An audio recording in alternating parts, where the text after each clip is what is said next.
नमस्कार, मैं हूं आपके साथ अलीम अतहर। खबरों की शुरुआत करते हैं और सबसे पहले अहम खबर। बिहार में पंचायत चुनाव 11 चरणों में होंगे और इसके लिए नोटिफिकेशन 24 अगस्त को होगा। पहले चरण का चुनाव 24 सितंबर को होगा, जबकि 12 दिसंबर को आखिरी चरण का चुनाव होगा। नीतीश कैबिनेट की बैठक में इस पर मुहर लगी है। बिहार में पंचायतों का कार्यकाल इस साल जून में ही खत्म हो चुका है, लेकिन कोरोना की वजह से चुनाव में देरी हुई। इस बार 6 पदों के लिए चुनाव होंगे, जिनमें मुखिया, पंच, सरपंच, वार्ड सदस्य, पंचायत समिति सदस्य और जिला पंचायत सदस्य के लिए चुनाव होंगे। कुल मिलाकर 2,59,260 पदों पर निर्वाचन होना है। इनमें मुखिया के 8,387 पद, सरपंच के 8,387 पद, वार्ड सदस्य के 1,14,667 पद शामिल हैं। इसके अलावा पंचायत समिति सदस्यों के लिए 11,491 पद, जबकि जिला परिषद सदस्य के 1,161 और पंच के 1,14,667 पदों के लिए चुनाव होना है।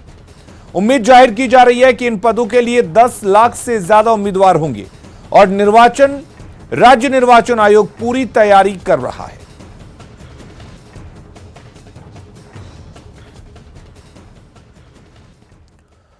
और चलिए अब पंचायत चुनाव से जुड़ी 10 बड़ी बातें आपको बताते हैं। बिहार में 11 चरणों में पंचायत चुनाव होगा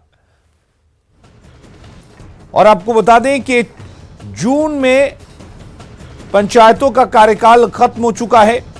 2,59,260 पदों पर निर्वाचन होना है। पंचायत चुनाव में 6 पदों के लिए वोटिंग होगी और चुनाव में ईवीएम और बैलेट पेपर दोनों का इस्तेमाल होगा। इसके अलावा आपको बता दें कि 6 में से 4 पदों के लिए ईवीएम से वोटिंग होगी, जबकि पंच और सरपंच पद के लिए बैलेट पेपर से वोटिंग होगी। चुनाव के लिए 1,80,000 ईवीएम की जरूरत होगी, जबकि कई जिलों में पहले ही ईवीएम पहुंच चुके हैं और इस दौरान कोरोना गाइडलाइन का पालन करते हुए ये चुनाव कराए जाएंगे। चलिए अब इस अहमियत को समझते हैं कि चुनाव जो होने वाले हैं, पंचायत चुनाव, उसकी अहमियत क्या है, उसके मायनों को समझते हैं। दरअसल बिहार में अप्रैल महीने में पंचायत चुनाव होने थे, लेकिन कोरोना के बढ़ते मामलों को लेकर पंचायत चुनाव को स्थगित कर दिया गया था। अब कोरोना के मामले काफी कम हो गए हैं, जिसके बाद पंचायत चुनाव का ऐलान हुआ है। निर्वाचन आयोग ने अगस्त में, यानी कि अगस्त के शुरुआत में ही चुनाव को लेकर जिला निर्वाचित पदाधिकारियों के साथ वीडियो कॉन्फ्रेंसिंग के जरिए समीक्षात्मक बैठक की थी। साथ ही 15 अगस्त तक पंचायत चुनाव संबंधित सभी तैयारियां पूरी करने के निर्देश दिए थे। पहली बार बिहार में ईवीएम के जरिए पंचायत चुनाव होने वाले हैं, यानी कि होंगे। बताया यह जा रहा है कि बाढ़ प्रभावित क्षेत्रों में सबसे आखिर में, यानी कि सबसे अंतिम चरण में पंचायत चुनाव होंगे, जबकि गैर बाढ़ प्रभावित क्षेत्रों से पंचायत चुनाव की शुरुआत होगी, यानी कि जहां बाढ़ नहीं है वहां पहले चुनाव कराए जाएंगे और जहां बाढ़ का दंश लोग झेल रहे हैं वहां बाद में चुनाव कराए जाएंगे। और इधर बिहार में बाढ़ से बिगड़े हालात के बीच मुख्यमंत्री नीतीश कुमार ने आज भागलपुर, खगड़िया और बेगूसराय जिलों का दौरा किया। हवाई सर्वेक्षण के साथ ही मुख्यमंत्री बाढ़ प्रभावित इलाके तक भी पहुंचे और शिविरों में बाढ़ पीड़ितों के लिए चलाए जा रहे राहत कार्यों का जायजा लिया। सीएम ने अधिकारियों को सख्त निर्देश दिए कि किसी भी हाल में आपदा पीड़ितों तक मदद में कोताही न बरती जाए।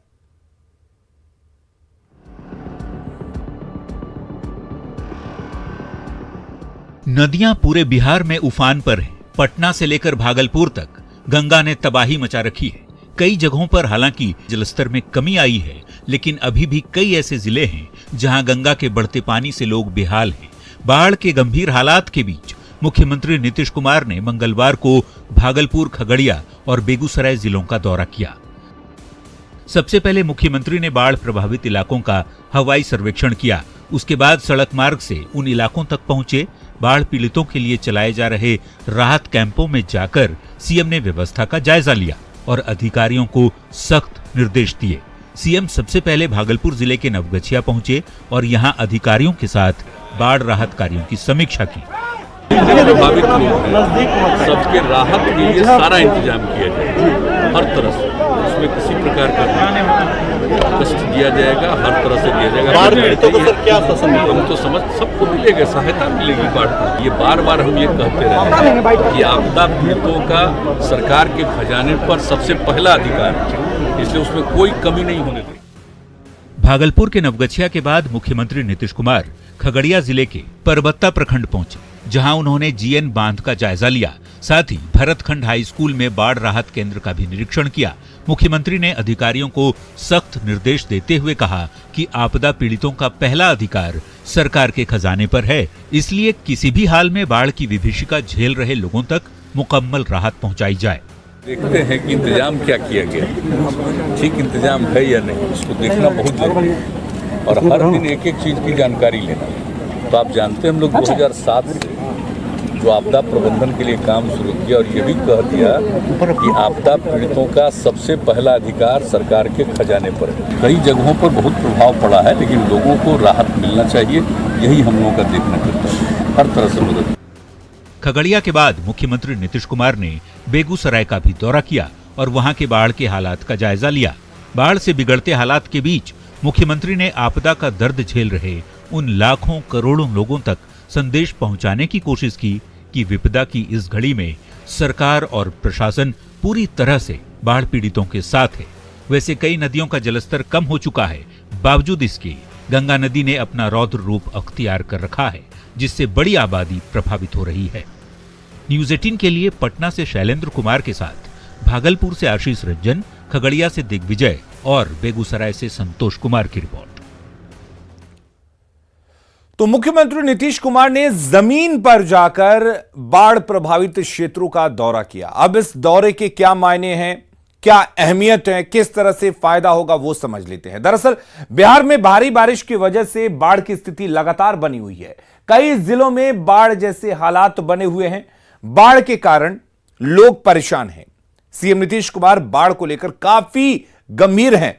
सीएम लगातार बाढ़ प्रभावित इलाकों का निरीक्षण कर रहे हैं। कभी हवाई सर्वेक्षण करते हैं, तो अब जमीन पर उतरकर राहत कैंपों में क्या कुछ चल रहा है उसका भी जायजा लिया है। सीएम नीतीश कुमार अधिकारियों को लगातार निर्देश दे रहे हैं, साथ ही बाढ़ के हालात की भी लगातार समीक्षा कर रहे हैं। बीते शुक्रवार को भी सीएम नीतीश कुमार ने भोजपुर और सारण जिले के बाढ़ प्रभावित इलाकों का जायजा लिया था। साथ ही बाढ़ प्रभावितों के लिए चलाए जा रहे सामुदायिक रसोई का भी निरीक्षण किया था। सीएम ने अधिकारियों को बाढ़ प्रभावितों को ख्याल रखने का निर्देश दिया कि वो बाढ़ प्रभावितों का अच्छे से ख्याल रखें। वहीं बाढ़ प्रभावित इलाकों के डीएम को अलर्ट रहने के साथ बाढ़ के हालात पर लगातार नजर बनाए रखने के निर्देश दिए थे। सीएम ने बाढ़ प्रभावित इलाकों में जो नुकसान है उसका सही आकलन के साथ पशुओं के लिए चारा की पूरी उपलब्धता के साथ सभी को समन्वय बनाकर काम करने के निर्देश दिए। वहीं जल संसाधन विभाग को भी तटबंधों और नदियों के जलस्तर की निगरानी के निर्देश दिए हैं। साथ ही राहत बचाव कार्य में स्थानीय लोगों से भी सहायता लेने की मुख्यमंत्री ने बात कही है। अगली खबर का रुख करते हैं। बिहार में बाढ़ से लाखों की आबादी प्रभावित है। ऐसे में प्रशासन की टीम राहत और बचाव कार्य में जुटी हुई है। वहीं न्यूज़ 18 की टीम भी बाढ़ पीड़ितों की मदद में जुटी है। देखिए ये रिपोर्ट।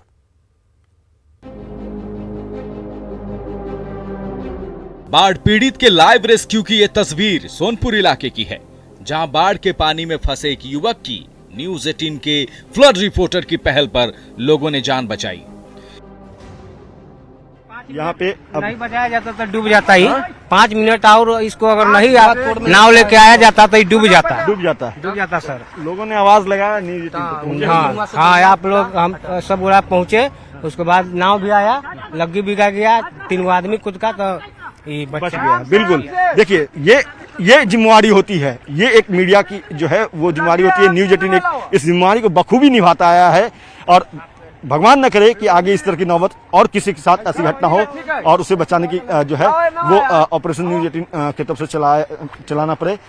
यही हम अपील करेंगे आप तमाम दर्शकों से कि आप इस तरह से अटखेलियां ना करें, जान जोखिम में ना डालें। डालने पे स्थिति क्या है वो आपके सामने है। वीरमणि है, देखिए कि अचेत अवस्था में ये हो चुके हैं और इनको जो है काफी प्रयास के बाद बचाया गया है। देखिए हालत खराब है इनको। न्यूज 18 की टीम ने अपने सामाजिक दायित्व का निर्वहन करते हुए शख्स को बचाने में मदद की। इसके लिए स्थानीय लोगों ने न्यूज 18 की टीम का धन्यवाद जताया है। प्रयास है गांव वाले का, न्यूज़ 18 का, और इस प्रयास के बाद ये युवक जो है वो अब बचा है। न्यूज़ 18 की टीम को हम धन्यवाद करना चाहते हैं। चलिए, थैंक यू। देखिए ये यहाँ पे पानी पिए रखा है इन लोगों ने, लगातार ये लोग जो है बचाने की कोशिश कर रहे हैं। ये एक दायित्व जो था न्यूज़ 18 का वो न्यूज़ 18 ने निभाया और उस दायित्व का बेहतर परिणाम रहा कि यह शख्स सुरक्षित गंगा की तेज धार से वापस बाहर आ गया। बाढ़ पीड़ितों की मदद में न्यूज 18 की टीम लगातार जुटी हुई है। कई बार न्यूज 18 की टीम लोगों की मदद को लेकर देवदूत बनकर पहुंची है। न्यूज 18 की टीम आगे भी बाढ़ में मदद को लेकर आपके साथ है। सोनपुर से न्यूज 18 के लिए संवाददाता अमित कुमार की रिपोर्ट। तो बाढ़ पीड़ितों की मदद को लेकर न्यूज़ 18 लगातार मुहिम चला रही है। बाढ़ में आपके नाम आपके साथ नाम के मुहिम से ये एक तरह से मुहिम चलाया जा रहा है, जिसके जरिए बाढ़ पीड़ितों को हर संभव मदद की पहल की जा रही है। प्रशासन के साथ आम लोगों के जरिए बाढ़ पीड़ितों की मदद की जा रही है और न्यूज़ 18 के फ्लड रिपोर्टर हर जगह तैनात हैं, हर बाढ़ प्रभावित क्षेत्र में तैनात हैं और उनकी तैनाती बाढ़ पीड़ितों के लिए एक सहारा बन रही है। दरअसल बाढ़ से बिहार के कई जिले बेहाल हैं। हम आपको 6 जगहों दानापुर, छपरा, मुंगेर, कटिहार, लखीसराय और हाजीपुर की ये तस्वीर दिखा रहे हैं। दानापुर अनुमंडल के मनेर प्रखंड के 6 पंचायत बाढ़ से प्रभावित हैं। लोगों के घरों में पानी घुस गया है। महावीर टोला, इस्लामगंज, हल्दी छपरा, रामनगर, क्षेत्र, रत्नटोला गांव का संपर्क जिला मुख्यालय से कट चुका है। छपरा में भी गंगा के जल स्तर कम जरूर हो रहे हैं, लेकिन अभी भी खतरे के निशान के ऊपर गंगा बह रही है। कई नए इलाकों में पानी फैल गया है।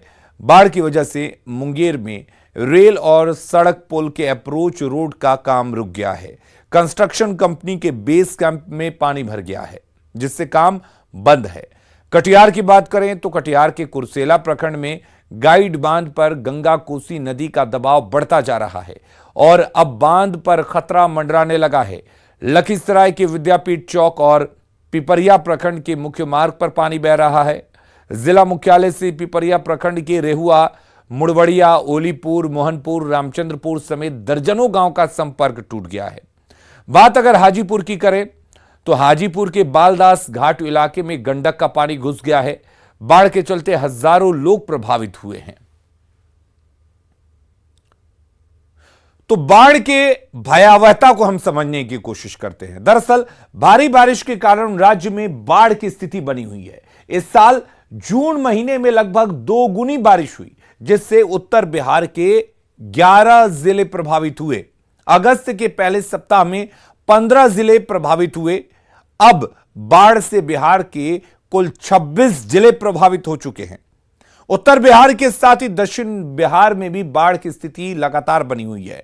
गंगा में लगातार उफान के कारण पटना पर भी बाढ़ का खतरा मंडरा रहा है। गंगा नदी बिहार में बक्सर से लेकर भागलपुर तक पूरी तरह से उफान पर है। गंगा में पानी बढ़ने की वजह से सहायक नदियों का जल स्तर भी बढ़ गया है। पानी की वजह से सड़क यातायात के साथ ही कई रेलखंडों पर ट्रेनों का परिचालन बंद है। पटरियों पर पानी की वजह से कई ट्रेनों का रूट डाइवर्ट कर दिया गया है। तो किस तरह की भयावहता है आप समझ सकते हैं। साहिबगंज में गंगा का जलस्तर बढ़ने से बाढ़ के हालात बिगड़ने लगी है। दियारा इलाके के साथ साथ अब गंगा का पानी शहरों में भी घुसने लगा है, जिससे लोग परेशान हैं। मुख्यमंत्री हेमंत सोरेन कल खुद बाढ़ प्रभावित इलाकों का निरीक्षण करेंगे। ये तस्वीरें बाढ़ से बेहाल जनता की हैं। चारों तरफ पानी ही पानी है। गांव टापू बन गए हैं, घर डूब गए हैं, लोग बेहाल हैं। नाव ही एकमात्र सहारा बन गया है। गंगा का जल स्तर बढ़ने से साहिबगंज के द्वेरा इलाके में बाढ़ तबाही मचा रही है। लोग परेशान हैं, छत और नाव पर जिंदगी कट रही है। अब शहर की ओर भी जो है पानी का जो है वो जल स्तर बढ़ता जा रहा है। तो सिर्फ गंगा से ही सटा हुआ नहीं, ये गंगा का पानी अब शहरों की ओर भी जा रहा है, अंदर की ओर भी जा रहा है। तो प्रभाव तो इस बार का, क्योंकि बीते कुछ वर्षों में सबसे ज्यादा इस बार पानी का जो है मात्रा बढ़ा है, तो प्रभाव तो बहुत सारे परिवार इसमें प्रभावित हुए हैं। प्रशासन के द्वारा बाढ़ प्रभावितों के बीच राहत सामग्री बांटी जा रही है। राजमहल सांसद विजय हांसदा और एसडीओ ने उधवा प्रखंड के बाढ़ प्रभावितों के बीच राहत सामग्री बांटी, लेकिन प्रशासन की ये कोशिश नाकाफी साबित हो रही है। हालांकि बुधवार को मुख्यमंत्री हेमंत सोरेन खुद बाढ़ प्रभावित इलाकों का जायजा लेने वाले हैं। कल माननीय मुख्यमंत्री हेमंत सोरेन जी भी इस बाढ़ प्रभावित क्षेत्र का पूरा तरह से दौरा कर रहे हैं। जिला प्रशासन में हम कह सकते हैं डीसी साहब, एसडीओ साहब और तमाम जितने पदाधिकारी सब लोग कार्य में लगे हुए हैं। गंगा का जल स्तर बढ़ने से बाढ़ विकराल रूप लेता जा रहा है। द्वेरा इलाके में बाढ़ से लोगों की परेशानी बढ़ गई है। प्रशासन द्वारा बाढ़ प्रभावितों से राहत शिविर में आने की अपील की जा रही है, लेकिन लोग अपना घर छोड़कर जाने को तैयार नहीं है। मिथिलेश कुमार, न्यूज़ 18, साहिबगंज। तो बिहार के साथ साथ झारखंड में भी बाढ़ का कहर बरप रहा है, यानी कि बाढ़ का कहर देखने को मिल रहा है। दरअसल साहिबगंज में गंगा का जल स्तर बढ़ने से बाढ़ के हालात बिगड़ने लगे हैं। द्वेरा इलाकों की बात करें तो द्वेरा इलाकों के साथ साथ अब गंगा का पानी शहरों में भी घुसने लगा है, जिससे लोग परेशान हैं। मुख्यमंत्री हेमंत सोरेन कल खुद बाढ़ प्रभावित इलाकों का निरीक्षण करेंगे और जाहिर सी बात है कि मुख्यमंत्री जब दौरा करेंगे तो हो सकता है कि बाढ़ प्रभावित लोगों को उसका फायदा पहुंचे, क्योंकि मुख्यमंत्री ग्राउंड जीरो पर जाकर हालात को देखेंगे। और अब बात अफगानिस्तान की, जहां दिन ब दिन अराजकता बढ़ती जा रही है। हर बदलते दिन के साथ अफगानिस्तान में तालिबानी ताकतवर होते जा रहे हैं, जो ना तो अमन के लिए ठीक है, ना ही हिंदुस्तान के लिए।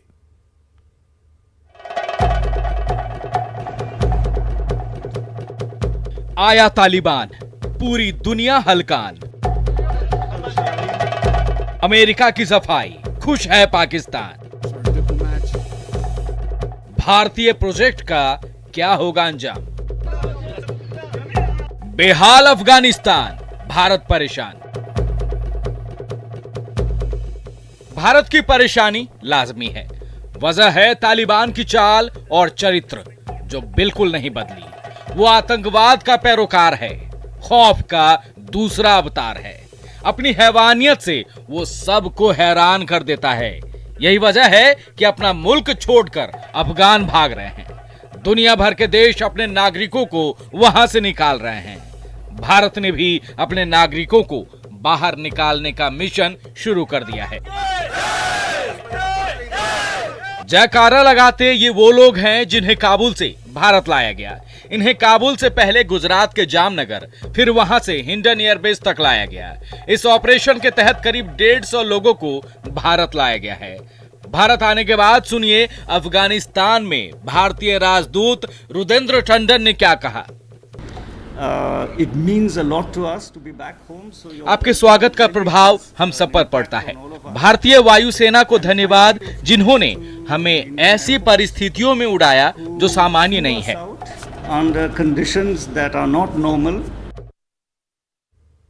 खबरें लगातार जारी हैं, आप बने रहिए न्यूज़ 18 बिहार झारखंड के साथ।